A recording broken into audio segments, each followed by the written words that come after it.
আচ্ছা নাবিলা, আমার ঠোঁট কি দেখতে সুন্দর? সকাল বলল একটু লাজুক গলায়। নাবিলা বিস্মিত। উমা, তোর তো চোখ নাক মুখ সবই সুন্দর, ঠোঁটের কথা আসছে কেন? সকাল খুশিতে ডুবো ডুবো হয়ে বলল, কারণ আমি একটা কমপ্লিমেন্ট পেয়েছি গত রাতে। বাহ বাহ, look at you, you are blushing. ঘটনা কি? আমিও একটু শুনি। ওরা দাঁড়িয়ে আছে লনের সামনে। আকাশ রৌদ্রোজ্জ্বল, গ্রীষ্মের শেষ বলে সেই রোদে তেজ নেই।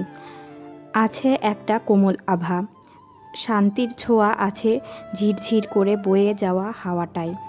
চাচা চাচি গাড়ির ব্যাগডালায় পিকনিকের সরঞ্জাম তুলছেন। জিনিস তোলা হয়ে গেলে রওনা দেওয়ার কথা। সকাল একটু দুলে দুলে তাড়িয়ে তাড়িয়ে বলল, ওয়েল, কমপ্লিমেন্টটা ইনডিরেক্টলি ছিল না, তবে আমি বুঝে নিয়েছি। নাবিলা তর সইতে না পেরে সকালের হাতে চিমটি কেটে বলল, এত প্যাচাস কেন, বলে ফেল না। সেই মুহূর্তে আরশানকে দেখা গেল দৃশ্যপটে। সে হনহন করে দ্রুত পায়ে হেঁটে এসে বাবার সামনে দাঁড়িয়ে বলল, বাবা, আপনারা স্টার্ট করে দিন, আমার এক কলিগ আসছে। মেবি ও আমাদের সাথে পিকনিকে জয়েন করবে, সো আমি ওর সাথেই যাচ্ছি। কখন আসবে তুমি? বাবার প্রশ্ন। এই তো কিছুক্ষণের মধ্যে আসছি। ঠিক আছে।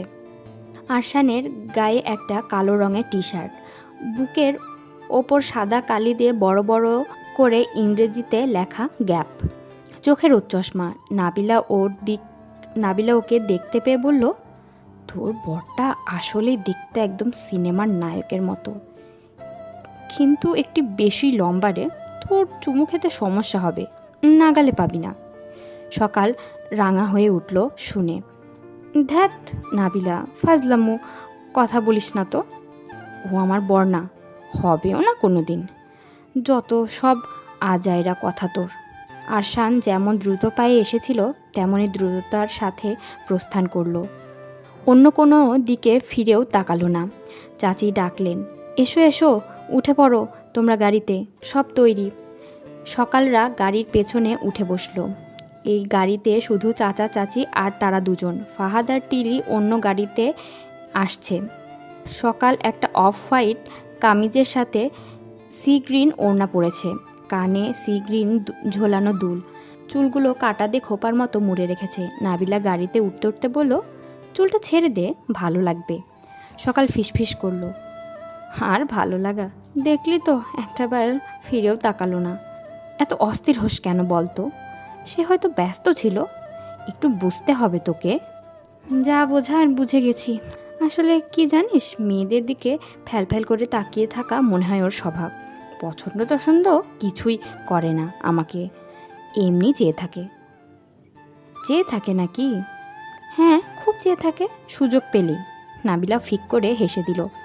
তাহলে নিশ্চিত থাক, সে তোকে পছন্দ করে। মেয়েদের দিকে মোটেও তাকায় না। কই, আমার দিকে তো চোখ তুলে চাইতে দেখলাম না কোনো দিন। তুই মিশেছিস কয়দিন? মিশে দেখ না। আচ্ছা, কমপ্লিমেন্টের কথাটা কি বলছিলি? পরে বলবো, ভালো লাগছে না। চাচা চাচি উঠে বসলেন গাড়িতে। চাচা ড্রাইভ করছেন। চাচি সিট বেল্ট বাঁধতে বাঁধতে অনেকটা চাপা গলায় বললেন, কলিগ মানে ওই ওই মেয়েটা নাকি, যার সাথে তোমার ছেলে ঘুরে বেড়ায়? হতে পারে। গাড়ি স্টার্ট দিলেন চাচা। তোমার ছেলের কাণ্ডজ্ঞান দেখে আমি অবাক না হয়ে পারি না। এটা ফ্যামিলি গেট টুগেদার। ও কোন আক্কেলে ওর গার্লফ্রেন্ডকে এমন একটা ঘরোয়া জায়গায় নিয়ে আসছে? আমার বান্ধবী রিনাও তো আসছে।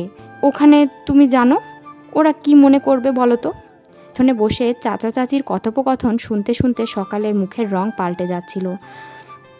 নাবিলা সেই পাল্টে যাওয়া স্পষ্ট টের পেল। শক্ত করে চেপে ধরল সে সকালের হাতখানা। চাচা গম্ভীর গলায় বললেন, ছেলেরা বড় হয়েছে এখন, ওদের পছন্দের গুরুত্ব তো দিতেই হবে, তাই না?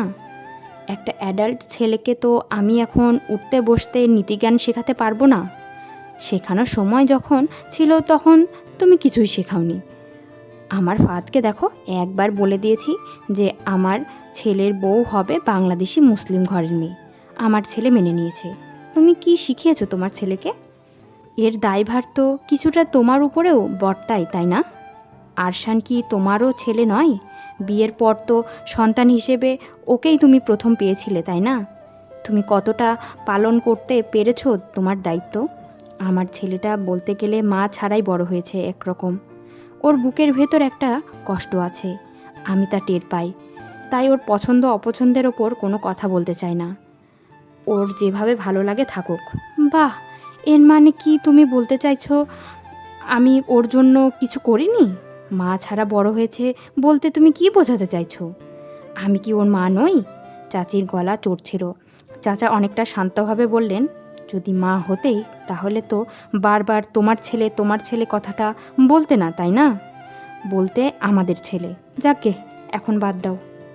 ঠিক আছে, আমি ওকে শেষবারের মতো বোঝাবো যে বাড়ির বউ হবে বাঙালি এবং মুসলিম। বেধর্মী ছেলের বউ আমি কখনো মেনে নেব না। ছি ছি, লোকে কি বলবে? আমার মনে হয় না ও এখন বিয়ে শাদির কথা ভাবছে। বিয়ে করবে না, কিন্তু মেয়ে মানুষ নিয়ে ফ্যা ফ্যা করে ঘুরে বেড়াবে? এ কেমন কাণ্ড! তোমার ছেলেরা উন্নত দেশে বড় হয়েছে, এতটা রক্ষণশীল মনোভাব তোমাকে মানায় না ফাহাদের আম্মা। সকালরা যে একদম মূর্তি বনে গেছে চাচা মনে হয় তা ততক্ষণে খেয়াল করলেন। ঘাড় পেছনে ঘুরিয়ে বললেন, তোমরা ঠিক আছো তো? সকাল আর নাবিলা হাসলো, হেসে বোঝাতে চাইলো ঠিক আছে ওরা। দুই বান্ধবী চোখে চোখে চাইল। সকালের বুক থেকে বেরিয়ে গেল একটা হতাশাজনিত ভারী নিঃশ্বাস। চোখের ওপর পড়ল দুশ্চিন্তার ছায়া। সত্যি তো, আরশানটা যেন কেমন। কি দরকার ছিল পারিবারিক একটা আয়োজনের মাঝে সাদা চামড়ার গার্লফ্রেন্ড সাথে করে নিয়ে আসার? এত প্রেম, এত ভালোবাসা, বেশ চমৎকার। যে ফুরফুরে ভাবটা নিয়ে আজকের দিনটা শুরু হয়েছিল, সেই ভাবটা মুহূর্তেই ডানা মেলে উড়াল দিল শূন্যে। সকালের আর কিছুই ভালো লাগছিল না, পৃথিবী ধূসর লাগছিল।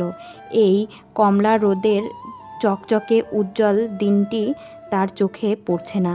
চারিদিকে এক বিষাদ মাখা কালো ছায়া। গাড়ি পার্কিং লটে রেখে পিকনিক স্পট খুঁজে পেতে বেশি সময় লাগলো না। দেখা গেল ফাহাদ আগেই পৌঁছে গেছে। গাড়ি থেকে মালামাল নামাতে যা একটু সময় লাগলো। ছুটির দিন বলে কথা, অনেকেই পিকনিক করতে এসেছে সপরিবারে কিংবা বন্ধুদের সাথে। মাটির চুলায় কাউকে রান্না করতে দেখা গেল না। যারা রান্না করছে তারা প্রত্যেকের সাথেই আছে গ্রিল অথবা কেনা খাবার। মাঠের ওপর চাদর বিছিয়ে বসে আছে এক একটা দল। কেউ কেউ গাছের ডালে হ্যামক ঝুলিয়ে রেখেছে, হ্যামকে শুয়ে দোল খেয়ে খেয়ে বই পড়ছে বা মোবাইল দেখছে ছেলেমেয়েরা। বাচ্চারা বল খেলছে। একটি ভারতীয় পরিবার এর মাঝে ক্রিকেট ব্যাট বল নিয়ে নেমে পড়েছে মাঠে। অতিথিদের বসার জন্য কাঠের টেবিল আর বেঞ্চের ব্যবস্থা আছে। ফাহাদ এবং টিলি সেরকমই একটা বেঞ্চিতে বসেছিল। সকালদের দেখে ফাহাদ দৌড়ে আসলো। সকালের হাত থেকে মালামাল নিজের হাতে তুলে নিয়ে বলল, আমাকে দাও, তুমি কষ্ট করছো কেন? সকাল নরম চোখে তাকালো ফাহাদের দিকে। ফাহাদ ছেলেটা সত্যি মিষ্টি আর কি ভদ্র। ইস, কেন যে ওকে ভালোবাসতে পারল না সে। ফাহাদ নাবিলাকে দেখে বলল, ওয়াও, হোয়াট এ সারপ্রাইজ! আমি জানতাম না তুমি আসছো। নাবিলা হাসলো। জানলে তো সারপ্রাইজটা আর সারপ্রাইজ হতো না, তাই না? That's true. যাক, ভালো হয়েছে তুমি এসেছো, কথা আছে তোমার সাথে। বারবিকিউ গ্রিল বসানো হলো। মাছ মাংস থলে থেকে বের করে নিয়ে চাচি কাজে লেগে গেলেন। সকালরা বসে থাকলো না। নাবিলা পেঁয়াজ কাটছিল, সকাল শসা গাজর লেটুস কেটে সালাদ তৈরি করলো। খানিক বাদে চাচির বান্ধবী এসে পৌঁছলেন সপরিবারে। কাঠের বেঞ্চিতে সকাল আর নাবিলা বসলো পাশাপাশি। চাচির বান্ধবীটি হিজাব পরা হাসি খুশি মহিলা, একটি মাত্র কন্যা সন্তান, হাই স্কুলে উঠেছে মাত্র। টিলির সাথে ভালোই খাতির আছে বোঝা যাচ্ছে। দেখা হওয়া মাত্রই দুইজন ফুসুর ফাসুর গল্প শুরু করে দিয়েছে। চাচির বান্ধবী সকালকে এতক্ষণে লক্ষ্য করলেন, মাথা থেকে পা পর্যন্ত আগাগোড়া খুঁটিয়ে খুঁটিয়ে দেখছেন। দেখা শেষ হলেই তিনি বললেন, তুমি মা নিশ্চয়ই গান জানো? তোমাকে দেখেই আমার মনে হয়েছে তুমি খুব ভালো গান গাইতে পারো। সকাল ঢোক গিলল। না আন্টি, আমি গান গাইতে পারি না, আমার গলায় একেবারেই সুর নেই। চাচির বান্ধবীর চোখে হতাশার ছায়া পড়ল। মিয়ে যাওয়া গলায় বলল, ও। সকাল নাবিলাকে ইঙ্গিত করে বলল, আমার এই ফ্রেন্ড কিন্তু খুব ভালো গান করে, ও আপনাদের গান শোনাতে পারবে। নাবিলা চমকে উঠল, সে কি? আমি গান ছেড়ে দিয়েছি অনেক দিন হলো। সরি আন্টি, এখন আর আমি গান করি না। মিনিট গড়ালো না, চাচা চাচি টিলি সবাই নাবিলার গান শোনার বাসনা ধরে বসলো। নাবিলা লজ্জায় একদম গুটিসুটি হয়ে গেল। কি বিপদে ফেলে দিল এই সকালটা। গান ছেড়ে দিয়েছে কত বছর হয়ে গেল, এখন হুট করে গান গাইতে বললে কি গান গাওয়া যায়? সব শেষে ফাহাদ বলল, কাম অন নাবিলা, সবাই গান শুনতে চাইছে, একটা গান গেয়ে ফেললে মানুষগুলোকে উদ্ধার করো প্লিজ। অজ্ঞতা নাবিলাকে গান গাইতে হলো। বড় বড় কয়েকটা দম নিয়ে একটু কাপা গলায় সে একটি রবীন্দ্রসঙ্গীত ধরল। প্রথম দিকে গলা একটু কাঁপলেও খানিক বাদে কিন্তু দারুণ শোনাচ্ছিল। চারিদিকে কোমল রোদ ঝিকমিক করছে, হালকা শীতের ছোঁয়া বাতাস বইছে। নাবিলা পরেছে একটা সাদার ওপরে সাদা কাজের সালোয়ার কামিজ, তার খোলা চুলগুলো হাওয়ায় তীর তীর করে উঠছে।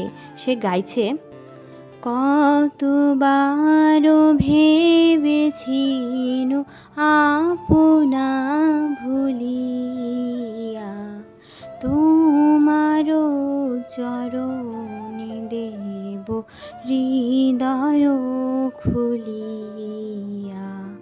সেই সময় সকালের চারিপাশের বিষাদ মাখা ছায়া কাটিয়ে দিয়ে আলোর জোয়ার নিয়ে আরশান এসে পৌঁছালো ওখানটায়। সে একা নয়, তার পাশে একটি আশ্চর্য সুন্দর মেয়ে। মেয়েটির সিল্কের মতো সোনালি রঙের চুল, চক্ষু দুটি নীল, গায়ের রং সাদা, লম্বায় আরশানের কাঁধ বরাবর। তার পরনে একটা হাতাকাটা লাল রঙের হাঁটু পর্যন্ত জামা। এই মেয়ে নির্ঘাত পরী, মানুষ নয়। কমলা রঙা রোদ্দুরের নিচে দাঁড়ানো পরীর মতো সুন্দর মেয়েটার দিকে চেয়ে থাকতে থাকতে সকালের চোখের কোণে সিক্ত হয়ে উঠল। ওদের দুজনকে সত্যি দারুণ মানিয়েছে।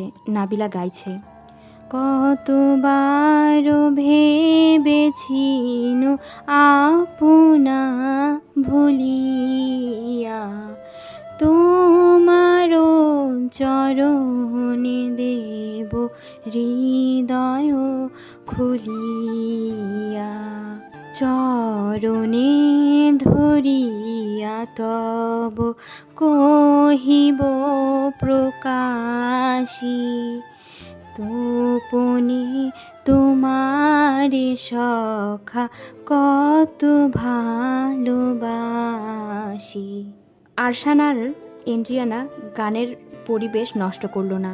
ইশারায় হাত নেড়ে সবার সাথে কুশল বিনিময় করল। নিঃশব্দে এসে বসলো কাঠের বেঞ্চিতে। যেটুকু খালি জায়গা ছিল তাতেই বসলো দুজনে পাশাপাশি। সকাল দুহাত দিয়ে মুখ ঢেকে ফেললো, তার বুক জ্বালা করছে, খা খা করছে ভেতরটা। নাবিলা গান শেষ হলে হাতে তালির ফোয়ারা উঠল। নাবিলা, তুমি তো অসম্ভব সুন্দর গান করো, আরেকটা গাও প্লিজ। আমার পালা শেষ, এবার অন্য কেউ গাইবে। টিলি বলল, নাবিলা আপু, তোমার মতো ভালো আর কেউ গাইতে পারে না এখানে। হঠাৎ আরশান বলে উঠল, আমার এই বন্ধুটি কিন্তু খুব ভালো গান গায়, তোমরা শুনে দেখতে পারো। ইন্ডিয়ানার চন্দনে রাঙা মুখটা রাঙা হয়ে উঠল।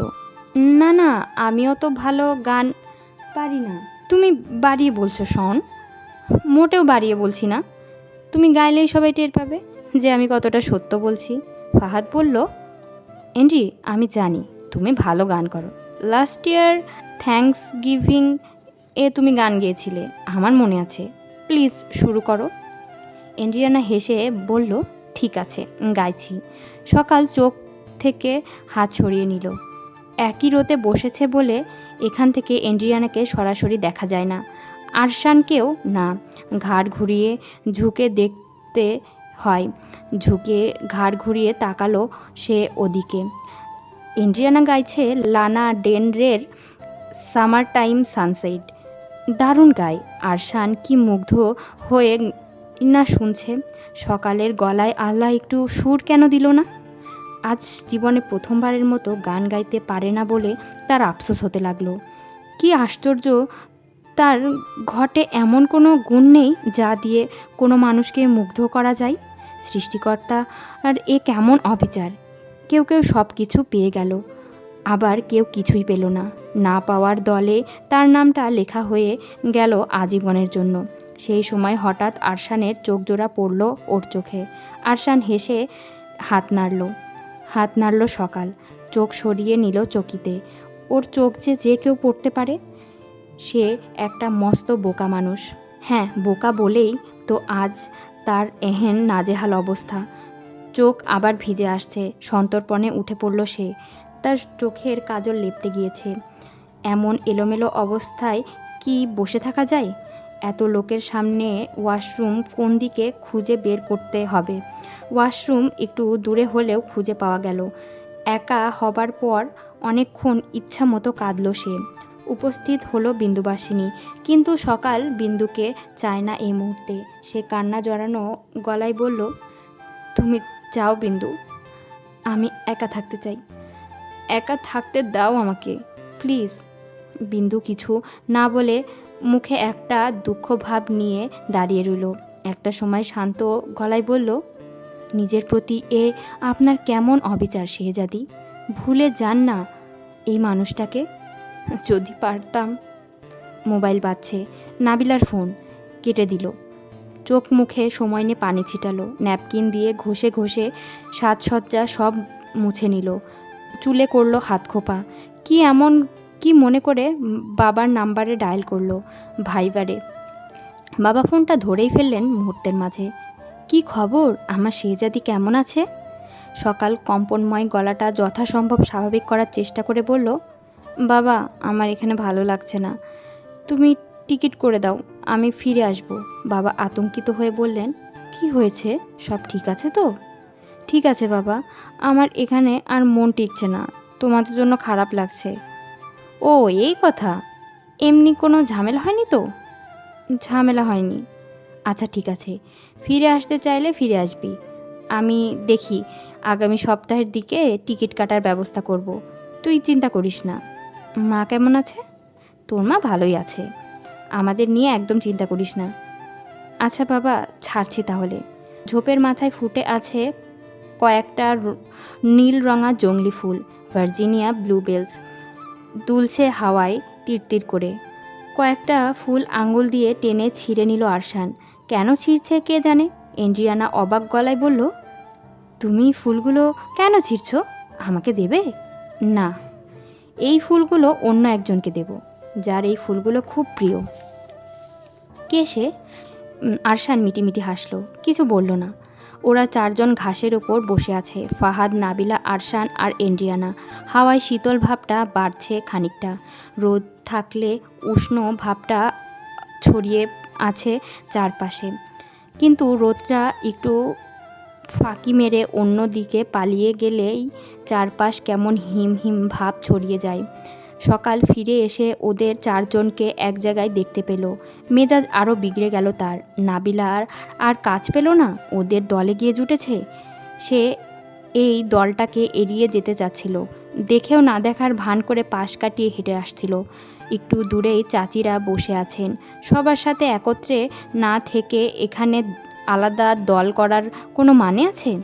নাবিলা চেঁচিয়ে ডাকলো, এই সকাল, আমরা এদিকে। সকালকে ঘুরে তাকাতেই হলো। চুপচাপ ধীর পায়ে হেঁটে এগিয়ে আসলো সে, বসলো নাবিলার পাশে। আরশান আর এন্ড্রিয়ানার মুখোমুখি।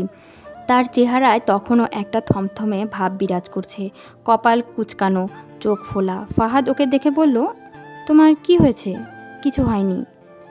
You look pale. আমার চেহারাটাই এমন। একটু কাটা কাটা শোনালো সকালের কথাগুলো। এন্ড্রিয়ানা বলল, ওর সাথে তো পরিচয় হলো না, ও কে?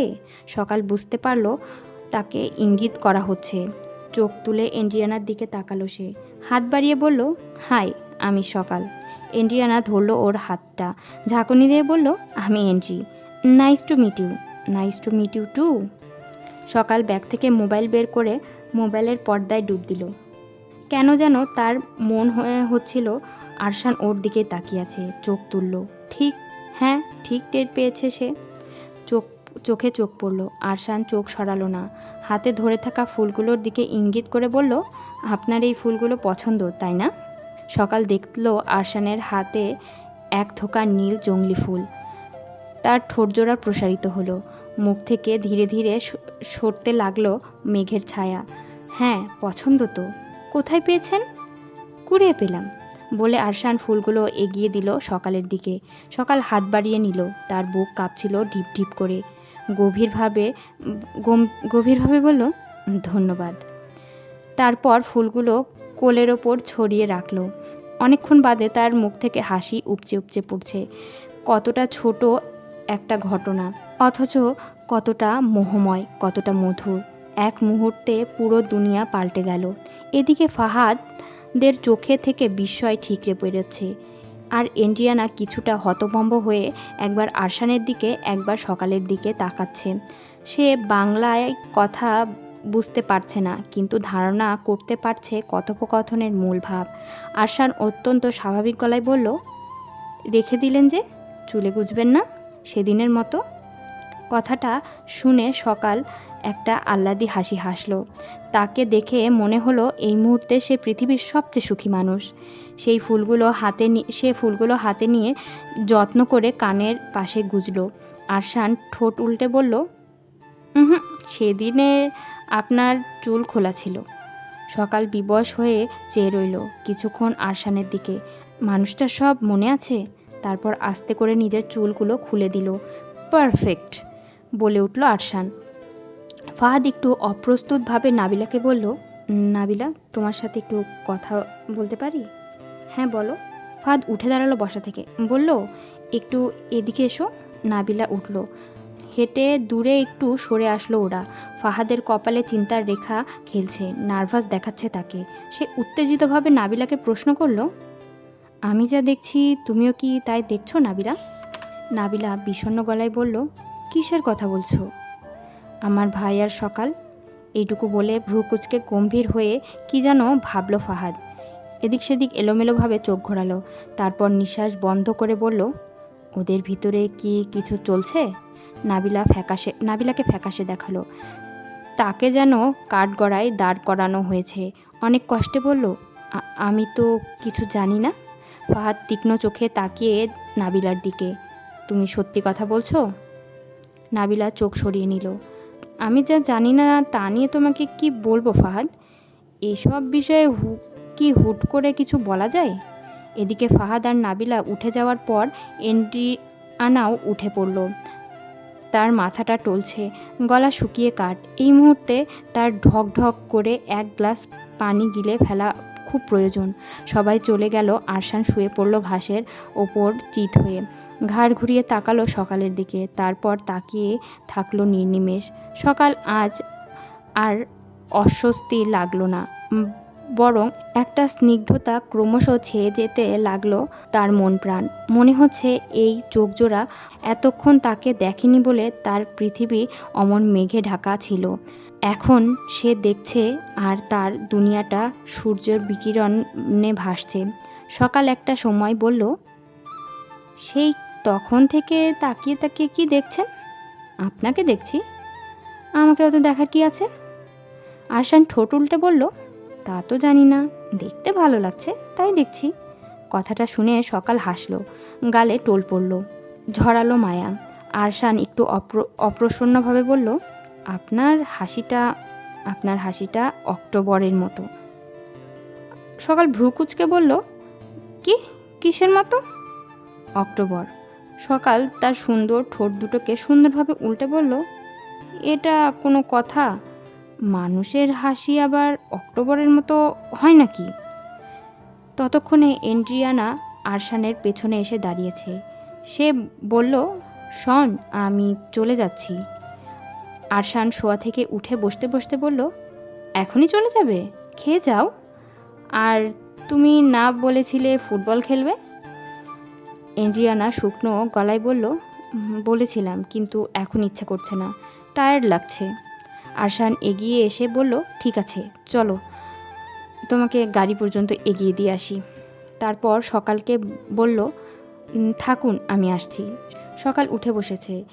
এন্ড্রি যাওয়ার সময় ওকে কিছু বলে গেল না। হাঁটতে হাঁটতে এন্ড্রি হঠাৎ দাঁড়িয়ে পড়ল, ঘুরে তাকালো আরশানের দিকে, ধারালোভাবে বলল, hey Sean, that girl, do you have anything for her? Arshan প্রথমটাই বুঝল না, চোখ ছোট করে ভ্রু কুঁচকে বলল, হুইচ গার্ল? এন্ড্রিয়ানা চোখ দিয়ে ইশারা করে সকালকে দেখালো। আরশান বিস্ময়ে ডুবে গিয়ে নিজের মনে বিড়বিড় করে বলল, হোয়াট? তারপর অত্যন্ত জোর গলায় বলল, না না, সেরকম কিছু না, তুমি ভুল বুঝছো।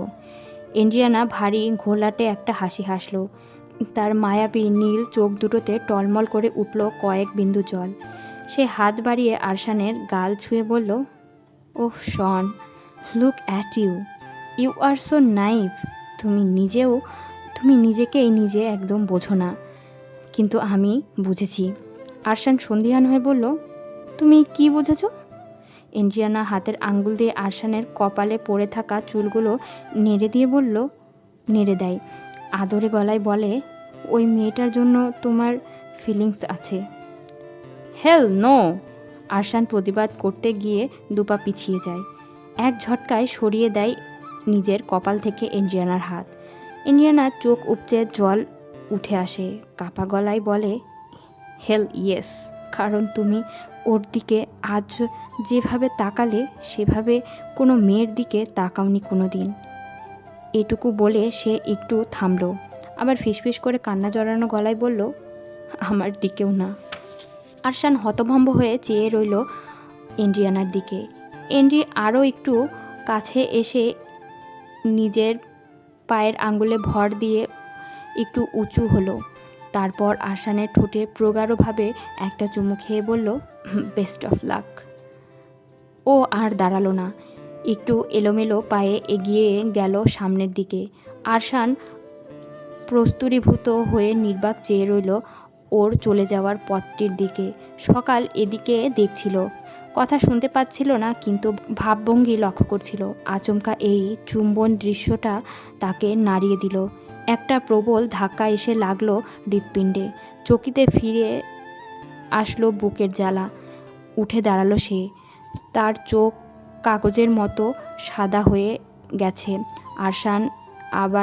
আরশান ঘুরে দাঁড়ালো, চোখ ফেললো সকালের দিকে। কয়েক সেকেন্ড নিভৃতে কাটলো। তারপর সকাল এক মুহূর্তও দেরি করলো না, ছুট দিল। সকাল তো আমার জন্য ছিল, তাই না? আমি কেন এভাবে প্রতারিত হলাম? আমার দোষটা কোথায়? অবিচ্ছিন্নভাবে কথাগুলো বলল ফাহাদ। তার চোখে মুখে একটা ভাঙচুরের পূর্বাভাস। নাবিলা তটস্থ হয়ে বলল, তুমি যা ভাবছো ব্যাপারটা তা নয় ফাহাদ, সকাল সেরকম মেয়ে না। আমিও তো তাই ভেবেছিলাম। আমি ভেবেছিলাম ও অনেক অন্যরকম, অনেক ইনোসেন্ট, অনেক পিওর। হ্যাঁ, সকাল ঠিক তাই। আর তাছাড়া সে তো তোমার সাথে প্রেমের অভিনয় করেনি, তাই না? তুমিও ভালোবাসোনি ওকে, তাহলে প্রতারণার ব্যাপারটা আসছে কোত্থেকে? দৃঢ়ভাবে বলল নাবিলা। ফাহাদ বিস্ময়ের ঘোরটা তখনও কাটেনি। আর আমার ভাই? How could he do this to me? আমার যে মেয়েটার সাথে বিয়ের কথা চলছে, সেই মেয়েটাকে ও কিভাবে স্টক করলো? লিসেন ফাহাদ, আরশান ব্যাপারটা জানে না। তুমি কি কখনো বলেছো ওকে যে সকালের সাথে তোমার বিয়ের কথা চলছে? বলিনি, তবে একবার বলতে গিয়েও শেষমেশ বলিনি। আর এখন আর বলা বলি করে কোনো লাভ নেই। তুমি এত ভেঙে পড়ো না। আমার মনে হয় কোথাও কিছু একটা ভুল হচ্ছে। তুমি ঠান্ডা মাথায় চিন্তা করে দেখো। ফাহাদ মাথা নেড়ে বলল, ঠান্ডা মাথায় চিন্তা করার কিছু নেই, যা বোঝার ঠিকই বুঝেছি আমি। শোনো, আমি যাচ্ছি, একা থাকতে চাই। কেউ প্রশ্ন করলে বলো হঠাৎ একটা জরুরি কাজ পড়ে গেছে। কথাটা বলে ফাহাদ ঘুরে দাঁড়াতে নাবিলা পেছন থেকে খামচে ধরল ওর হাত। কোথায় যাচ্ছ তুমি? জানি না। তোমার মাথা ঠিক মতো কাজ করছে না ফাহাদ, এই অবস্থায় কোথাও যেও না তুমি প্লিজ। ফাহাদ নাবিলার হাত থেকে নিজের হাতটা ছাড়িয়ে নিয়ে বলল, যেতে হবে। এখানে থাকতে পারছি না, দম আটকে আসছে আমার। বলে ফাহাদ আর দাঁড়ালো না। নাবিলাও ছুটলো ওর পেছন পেছন। গাড়ির কাছে চলে আসার পর ফাহাদ আগুন গলায় বলল, তোমার কি চাই? কেন ফলো করছো আমাকে? নাবিলা অসহায়ভাবে বলল, তুমি ভুল বুঝছো ফাহাদ, আমি তোমাকে বোঝাচ্ছি, আমি আমি তোমাকে বোঝাতে চাইছি যে তুমি ভুল বুঝছো। ফাহাদ সরু চোখে বলল, তুমিও কি এই ষড়যন্ত্রের সাথে জড়িত আছো নাকি? তোমরা সবাই মিলে জোট বেঁধে আমাকে ঠকাচ্ছ? কেউ তোমাকে ঠকাচ্ছে না, তুমি ঠান্ডা মাথায় ভাবলেই বুঝতে পারবে যে কেউ তোমাকে ঠকায়নি। ফাহাদ হ্যাচকা টানে গায়ের সব শক্তি দিয়ে গাড়ির দরজা খুলল। বলল, আমি আর কোনো কথা শুনতে চাই না, লিভ মি অ্যালোন। ফাহাদ গাড়িতে উঠে বসার সঙ্গে সঙ্গে নাবিলাও চট করে বসে পড়ল ফাহাদের পাশের গদিতে। কি চাই তোমার? ফাহাদ ক্ষুব্ধ হয়ে প্রশ্ন করল। নাবিলা শান্তভাবে বলল, আমিও যাব তোমার সাথে। নাবিলা সিরিয়াসলি? তুমি আমাকে বিরক্ত করছো। বেশ করছি। ফাহাদ একটা বড় রকমের শ্বাস ফেলে বলল, তুমি কিন্তু বিপদে পড়বে নাবিলা। আমি আজ সারা দিনে আর বাড়ি ফিরছি না। এত পক পক করো না। ঠিক আছে, তাহলে আমি যেখানে যাই না কেন তুমি আমার সঙ্গে যাবে। আমি জাহান্নামে গেলেও তুমি আমার সঙ্গে যাবে? নাবিলা মুখ বাঁকা করে বলল, জাহান্নামে কেন যাব? কারণ ওখানেই আমার যেতে মন চাইছে। এখনও সময় আছে, গাড়ি থেকে নেমে যাও। না, নামবো না। ফাহাদ আর কথা না বাড়িয়ে গাড়ি স্টার্ট দিল। গাড়িটা প্রচণ্ড ঝাঁকুনি দিয়ে উঠে একটা ধাক্কার সাথে যাত্রা শুরু করলো।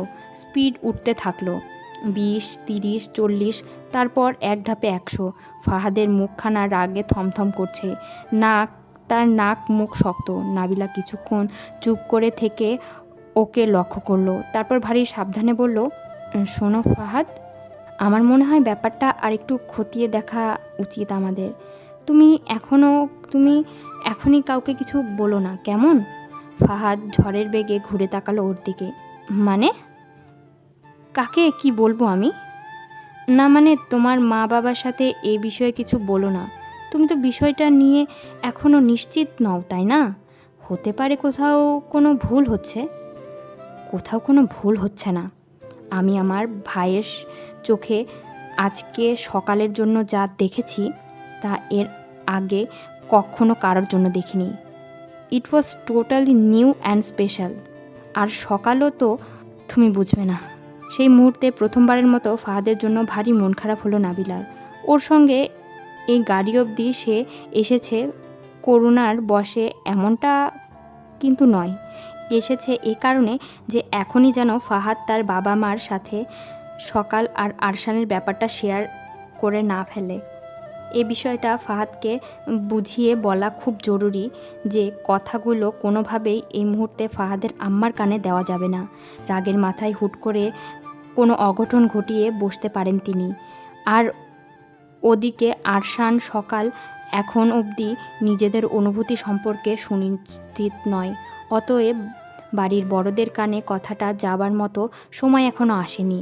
কিন্তু এখন ফাহাদের করুণ মুখটা দেখে তার খারাপ লাগছে।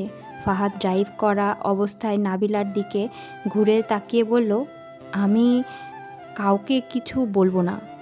বাই দ্য ওয়ে, তুমি কি আমার সাথে এসেছো এই কারণে যে আমি কাউকে কিছু বলতে গেলে তুমি আমাকে আটকাবে? ওর স্থির কণ্ঠে অনুসন্ধানী প্রশ্নটা নাবিলাকে একটু ভড়কে দিল। সে তৎক্ষণাৎ কোনো উত্তর দিতে পারল না। ফাহাদ চোখ ঘুরিয়ে নিল সম্মুখে, বলল, যদি এ কারণে তুমি আমার সাথে এসে থাকো তাহলে আমি তোমাকে অ্যাসিওর করছি আমি খবরটা লিক করব না। তুমি এখন নেমে যেতে পারো। তুমি এরকম করছো কেন আমার সাথে? Because Nabila, I am having a rough day and I really need to be alone. তাই বলে তুমি এমন মিসবিহেভ করবে? আমি মিসবিহেভ করছি? তা নয়তো কি। Okay, you know what, stay with me but do not talk, okay? একটা কথাও বলবে না। কথা বলার মুড নেই এখন। গ্রেট। সকাল ছুটতে ছুটতে চাচিদের দলটার কাছাকাছি চলে এসেছিল। চাচি ওকে শক্ত করে দু হাতে ধরে মাঝপথে থামিয়ে দিয়ে বলল, এই মেয়ে, তোমার কি হয়েছে? সকালের শ্বাসকষ্ট হচ্ছে, কাঁপছে তার ঠোঁট, কাঁপছে চোখের পাতা। সে কোনো কথা বলতে পারছে না। এই দৃশ্যটা দেখার আগে তার মৃত্যু কেন হলো না? এর চেয়ে তো মরণও ভালো ছিল। এই বিশেষ ঘটনাটি কেন তার চোখের সামনে ঘটতে হলো? কত কিছু তো ঘটে যাচ্ছে এই পৃথিবীতে প্রতিনিয়ত তার চোখের আড়ালে। এই ঘটনাটাও কি আড়ালে সংঘটিত হতে পারত না? এতটুকু করুণা কি বিধাতা করতে পারতেন না ওর উপরে? সকালকে অমন নির্বিকার চেয়ে থাকতে দেখে চাচি উদ্দোলিত হয়ে বললেন, এমন করছো কেন? কি হয়েছে বলো? চাচির বান্ধবীটি তখনকার মতো বাঁচিয়ে দিলেন সকালকে। পেছন থেকে চাচিকে ডেকে বললেন, তোমার ফিশ বারবিকিউ মনে হয় হয়ে এলো, এসে দেখে যাও। চাচি সকালকে ছেড়ে দিয়ে বললেন, মা, তোমার কি শরীর খারাপ লাগছে? সকাল এবার কোনো রকমে বলল, জি চাচি, একটু খারাপ লাগছে, পানি খাবো। চাচি ওকে এক হাতে জড়িয়ে ধরে টেনে নিয়ে যেতে যেতে বললেন, এসো, আমি পানি দিচ্ছি তোমাকে। সকাল জায়গাটা থেকে প্রস্থান করা মাত্রই আরশানের মাথায় যে ভাবনাটা প্রথমে খেলে গেল তা হলো, দৃশ্যটা কি সকাল দেখে ফেলেছে?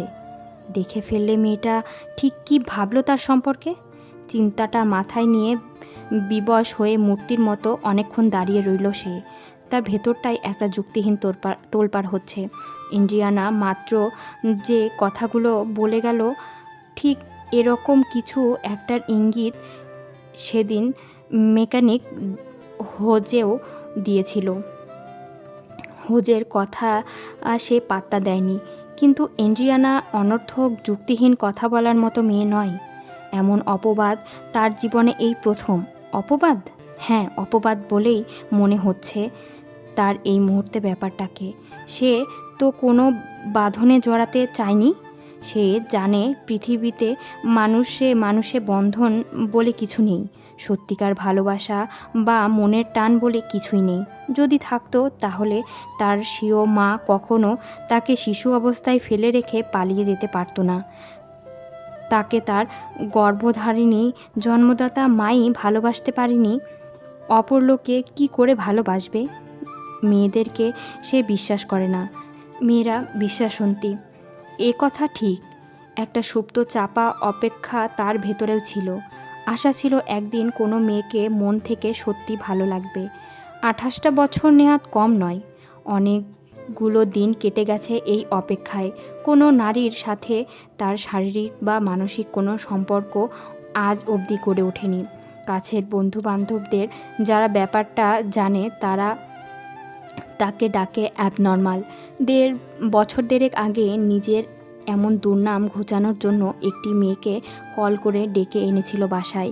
মেয়েটি বয়স 19 কি 20 হবে। চেহারায় মায়া, শারীরিক গড়নও চমৎকার, কিন্তু কোনো সূচনা বা কথাবার্তা ছাড়াই মেয়েটি যখন শুরুতেই কর্তব্য পালন করতে ওর শরীরের ওপর ঝাঁপিয়ে পড়ল, তখন আচমকা তার দম আটকে আসার উপক্রম হলো। কোনো রকম মানসিক সংযোগ ছাড়া কি করে একটা মানুষের সাথে শারীরিক সংযোগকে স্থাপন করা যায় তা কিছুতেই মাথায় ঢুকলো না।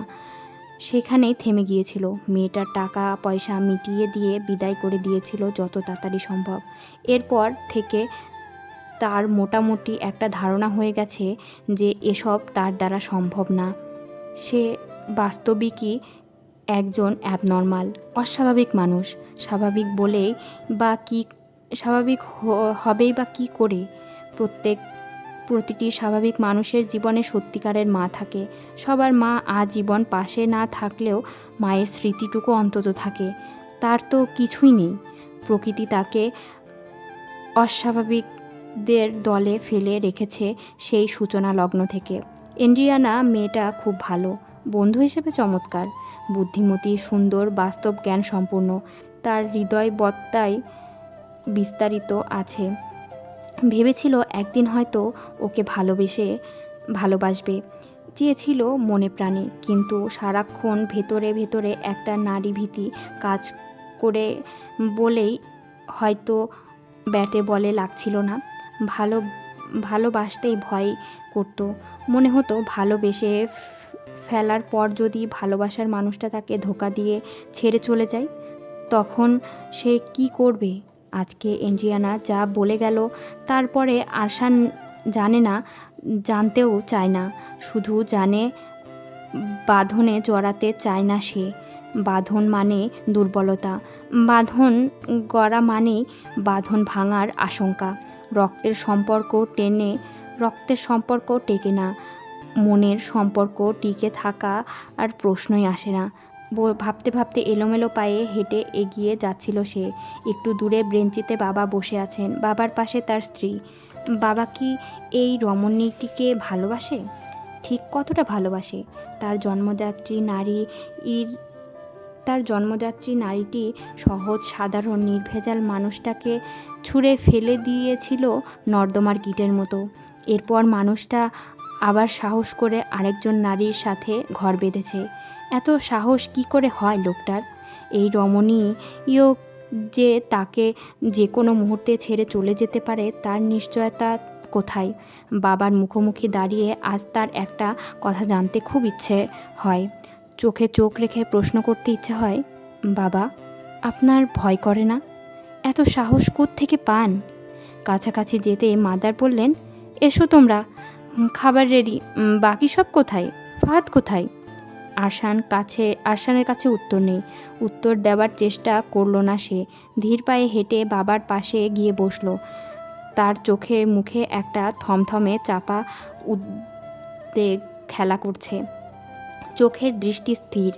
এই বেঞ্চের শেষ মাথায় সকাল বসে আছে, দেখছে আরশান, কিন্তু ভালো মতো দেখার আর সাহস হয়ে উঠল না। তার চাহনিতে নিশ্চয়ই কোনো সমস্যা আছে, নইলে লোকে এমন আজে বাজে কথা কেন বলবে? সে সকালের দিকে যেভাবে তাকায় সেভাবে অন্য কারোর দিকে কখনো তাকায়নি। একটু বাদে খাবার আসা শুরু করলো। মাদার আর টিলির সাথে সকালকেও খাবার সার্ভ করতে দেখা গেল। যা খুশি করুক, আরশান আর ওদিকে তাকাবে না। এই মেয়েটিকে সে নিজের কাছে সম্পূর্ণভাবে নিষিদ্ধ ঘোষণা করলো। বাবা বললেন, ফাহাদ, নাবিলা ওরা কোথায়? তোমার কলিগ মেয়েটা বা কোথায়? হঠাৎ সব এমন ফাঁকা হয়ে গেল কেন? আরশান পকেট থেকে সেলফোন বের করে ফাহাদের নাম্বারে ডায়াল করতে করতে বলল, আমার কলিগ চলে গেছে। না খেয়ে চলে গেল কেন? কি জানি, খেতে চাইছিল না তো। আহা, না চাইলেও তোমার তো জোর করতে হবে, তাই না? এসব সামাজিকতা তো তোমাকে শিখতে হবে। এত বয়স হলো, এখনও যদি না শেখো তবে কবে শিখবে? ফাহাদ ফোন ধরল না। আরশানের কপালে হালকা একটা চিন্তার রেখা পড়ল। মুখোমুখি বেঞ্চে বসা হিজাবধারী মহিলাটি বাবার কথা শুনে বলে উঠলেন, আহা রহমান ভাই, আপনি ছেলেটাকে বকা দিয়েন না তো। আপনার এই ছেলেটাকে আমার এত মায়া লাগে। এত সুন্দর আর ভদ্র হয়েছে ছেলেটা। আমার মেয়েটা যদি আর একটু বড় হইতো, বয়সে আমি আমার মেয়ের সাথে আপনার ছেলের বিয়ে দিতাম। সকাল সেই মুহূর্তে খাবার সার্ভ করছিল টেবিলে। আরশান সাধারণত নিজের প্রশংসা শুনে পুলকিত হয় না। লোকে অনেক সময় অনেক কিছু বলে, এসব শুনে অভ্যাস আছে তার। কিন্তু আজ সকালের সামনে করা প্রশংসাটি ওর মনের ভেতর একটা অন্যরকম আনন্দের সঞ্চার ঘটালো। এই অনর্থক আনন্দের কোনো কারণ নেই, কিংবা থাকলেও তার কাছে সেই কারণ স্পষ্ট নয়। তবে আনন্দ যে হলো সেই বিষয়ে সে পুরোপুরি নিশ্চিত। এ অনুভূতি তার কাছে নতুন। কি বিচিত্র মানব মন! কত অকারণ যুক্তিহীন নিত্য নতুন ভাবের আসা যাওয়া চলতে থাকে এই বিচিত্র স্থানটিতে। ভাবতে অবাক লাগে। কিছু বলার না পেয়ে সে তার নাক উঁচু অহংকারী হাসিটা হাসল। তারপর কপালে গজানো তৃতীয় চোখটি দিয়ে টের পেল সকাল ওর দিকেই তাকিয়ে আছে। সকাল চোখ তুলল না সে। তুলতে গিয়েও ভেতর থেকে আরেকটা আরশান ধমকে উঠল, না না, নিষিদ্ধ জিনিসের দিকে তাকানো যাবে না। বাবা বললেন, সুন্দর চেহারা দিয়ে কোনো কাজ হবে না কি ভাবি? হতে হবে মানুষের মতো মানুষ। আপনি চিন্তা করবেন না, এখনও বয়স কম, সব ঠিক হয়ে যাবে। বয়স কম কোথায়? এবছর 28-এ পড়বে, 2 দিন পর 30 হয়ে যাবে। 30 বছর বয়সে আমি বাচ্চার বাপ হয়েছি। দৃশ্যপটে মাদার উপস্থিত হয়ে বললেন, থাক, মেম সাহেবদের সাথে অত ভদ্রতা করতে হবে না। চলে গেছে ভালো হয়েছে, কিন্তু ফাহাদ কোথায় গেল? আবার ওই মেম সাহেবটার সাথে কোথাও চলে গেল না তো? আরশান হেসে ফেলল। ফোন করলো ফাহাদের মোবাইলে, দ্বিতীয়বারের মতো। সকাল বলল, চাচি আপনি চিন্তা করবেন না, ফাহাদ একটা জরুরি কাজে পড়ে গেছে, আমার সাথে কথা হয়েছে। চাচি চিন্তিত গলায় বলল, ছুটির দিনে আবার কি কাজ? ঠিক সেই সময় আরশানের ফোনটা রিসিভ করলো ফাহাদ। ফাহাদ, তুমি কোথায়? ব্রো, আমি চলে এসেছি, আমার একটা আর্জেন্ট কাজ পড়ে গেছে। আচ্ছা শোনো, তুমি মাদারের সাথে কথা বলো, উনি চিন্তা করছিলেন। ফোনটা মাদারের দিকে এগিয়ে দিল আরশান। সকাল বুঝতে পারছে না নাবিলা আর ফাহাদ হঠাৎ একত্রে এমন কি গুরুত্বপূর্ণ কাজ পড়ে গেল যে কাউকে কিছু না বলে হুট করে বেরিয়ে যেতে হলো। এ মুহূর্তে তার মনের অবস্থা শেয়ার করার জন্য নাবিলাকে খুব দরকার ছিল। বেঁচে থাকাটা হঠাৎ হঠাৎ মৃত্যুর চেয়েও কঠিন বলে মনে হয় তার কাছে। কি যন্ত্রণা! চোখ খোলা অথবা বন্ধ, কোনো অবস্থাতেই সে দৃশ্যটাকে মাথা থেকে সরাতে পারছে না। খাওয়া দাওয়ার পাট চুকে গেলে কেউ আর বেশিক্ষণ থাকতে চাইল না পিকনিক স্পটে। নাবিলারা চলে যাওয়াতে এমনিতেই ছেলে মেয়েদের দলটা হালকা হয়ে গেছে। টিলি আর তার বান্ধবী যা একটু হইচই করছে। আর এদিকে সকাল আরশান দুজনে দূরপ্রান্তে বসে নিজ নিজ ভাবনায় ডুব দিয়ে আছে। কেউ কোনো কথা বলছে না, দুজনেই যেন মুখ না খোলার, কথা না বলার এক নিষ্প্রভ ব্রত পালন করছে। অতএব পিকনিক আর জমল না। চাচির বান্ধবী বললেন, আপনারা সবাই আমার বাসায় চলুন, একসাথে সন্ধ্যার চা খাবো। চাচা চাচি রাজি হতে বেশি সময় লাগলো না। আরশান জানিয়ে দিল সে যাবে না। আর সকাল একটু কাঁচুমাচু হয়ে বলল, চাচি আমার শরীরটা ভালো লাগছে না, আমি না গেলে হয় না? চাচা সাথে সাথে বললেন, সমস্যা নেই, তুমি আরশানের সাথে চলে যাও বাসায়, আমরা একটু ওনাদের বাসায় হয়ে ফিরে আসছি। আরশান চমকে উঠল বাবার কথা শুনে। চমকানোর মতো ঘটনা ঘটলেও সাধারণত সে চমকায় না, কিন্তু আজকে বাবার প্রস্তাবটি শুনে তার সারা শরীর মন জুড়ে একটা বিদ্যুতের মতন চমক সমৃদ্ধ ভয় খেলে গেল। নিষিদ্ধ বস্তুর থেকে তো দূরত্ব বজায় রাখতে হয়, বাবা কি তা জানেন না? বাবা প্রশ্ন করলেন, কি আরশান, তুমি নিয়ে যেতে পারবে না ওকে? বাড়িতেই তো যাচ্ছ। আরশান মিনমিন করে বলল, হ্যাঁ বাড়িতেই যাব।